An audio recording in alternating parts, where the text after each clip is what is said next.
नमस्कार दोस्तों, स्वागत है आपका। आज हम लोग भारतीय संविधान की उस बुनियाद को समझने वाले हैं जिस पर हमारे लोकतंत्र की, हमारी डेमोक्रेसी की पूरी इमारत टिकी हुई है। जी हाँ, हम बात कर रहे हैं समता के अधिकार की, जिसे हमारे संविधान के अनुच्छेद 14 में जगह दी गई है। लेकिन देखिए, इससे पहले कि हम कानूनी बारीकियों में जाएं, एक पल रुककर इस सीधे से सवाल पर सोचते हैं, क्या वाकई कानून की नज़र में हर कोई एक बराबर है? एक आम इंसान से लेकर देश के सबसे ताकतवर व्यक्ति तक। अब ये सवाल सुनने में जितना आसान लगता है ना, इसका जवाब उतना ही गहरा और मजेदार है। और बस यही हमारे आज के विश्लेषण का केंद्र है। तो चलिए ये सफर शुरू करते हैं। देखिए, समता का अधिकार, या जिसे हम राइट टू इक्वालिटी कहते हैं, ये सिर्फ एक कानूनी नियम नहीं है। ये आप कह सकते हैं एक वादा है, हमारे संविधान बनाने वालों का हर नागरिक से एक पक्का वादा कि इस देश में किसी के साथ भी मनमाने ढंग से भेदभाव नहीं किया जाएगा। ये वो नींव है जो पक्का करती है कि न्याय और निष्पक्षता सिर्फ भारी भरकम किताबों में न रह जाएं, बल्कि हर किसी की जिंदगी का हिस्सा बने। तो अनुच्छेद 14 आखिर कहता क्या है? ये कहता है कि राज्य भारत के राज्य क्षेत्र में किसी व्यक्ति को विधि के समक्ष समता से या विधियों के समान संरक्षण से वंचित नहीं करेगा। अब इस एक लाइन में दो बहुत ही शक्तिशाली विचार छिपे हैं। पहला है विधि के समक्ष समता और दूसरा है विधियों का समान संरक्षण। सुनने में ये दोनों एक जैसे लग सकते हैं, पर इनमें जमीन आसमान का फर्क है। आइए इन दोनों को जरा और गहराई से समझते हैं। तो अब हम क्या करने वाले हैं? हम अनुच्छेद 14 के इन दो मजबूत पिलर्स को एक एक करके देखेंगे। इससे हमें ये समझने में मदद मिलेगी कि ये भारतीय न्याय व्यवस्था को कैसे बैलेंस करते हैं। असल में ये दोनों विचार मिलकर ही समानता को उसका असली मतलब देते हैं। तो पहला सिद्धांत है विधि के समक्ष समता, अंग्रेजी में जिसे कहते हैं इक्वालिटी बिफोर द लॉ। ये आइडिया असल में ब्रिटेन से आया है।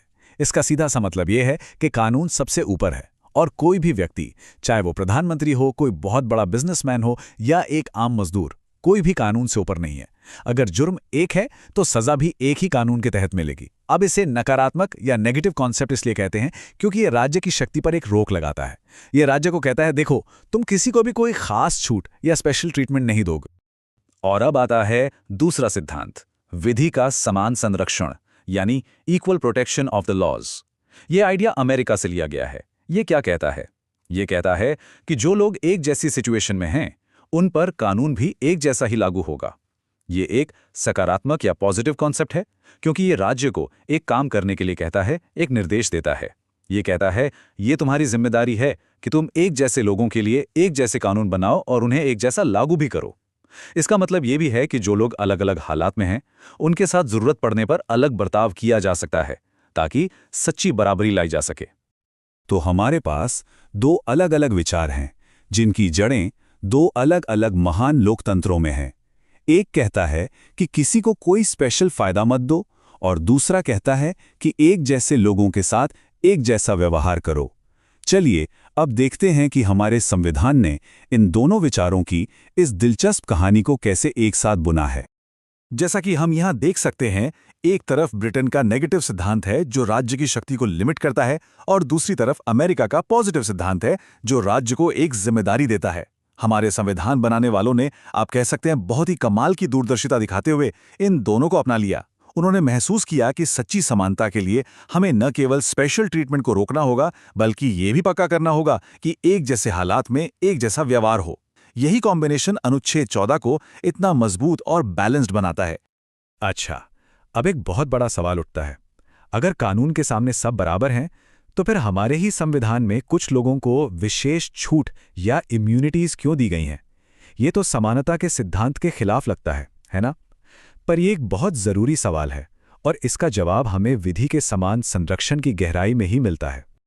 इसका जवाब है युक्ति संगत भेदभाव या रीजनेबल डिस्क्रिमिनेशन के कॉन्सेप्ट में। अब भेदभाव शब्द सुनकर चौंकिए मत। यहाँ इसका मतलब वो नेगेटिव वाला भेदभाव नहीं है। इसका मतलब है कि कानून अलग अलग ग्रुप्स की अलग अलग जरूरतों को पहचान सकता है और उनके लिए अलग नियम बना सकता है, बशर्ते कि ऐसा करने का कोई लॉजिकल और ठोस कारण हो। ये समानता का उल्लंघन नहीं है, बल्कि समानता को प्रैक्टिकल बनाने का एक तरीका है। इसका सबसे बड़ा उदाहरण है अनुच्छेद 361, जो देश के राष्ट्रपति और राज्यों के राज्यपालों को कुछ खास छूट देता है। अब इसका कारण ये नहीं है कि वे कानून से ऊपर हैं, बिल्कुल नहीं, बल्कि इसका कारण ये है कि वे अपने पद की गरिमा और जिम्मेदारियों को बिना किसी डर या राजनीतिक दबाव के निभा सकें। उन्हें अपने कार्यकाल के दौरान क्रिमिनल केस से पूरी छूट है ताकि देश का शासन बिना रुके चलता रहे। ये जो छूट है, ये व्यक्ति को नहीं बल्कि उस कुर्सी को, उस पद को दी गई है। ठीक इसी तरह संसद और विधानसभाओं के सदस्यों को सदन के अंदर कही गई किसी भी बात के लिए अदालत में नहीं घसीटा जा सकता, ताकि वे जनता की आवाज बिना किसी डर के उठा सकें।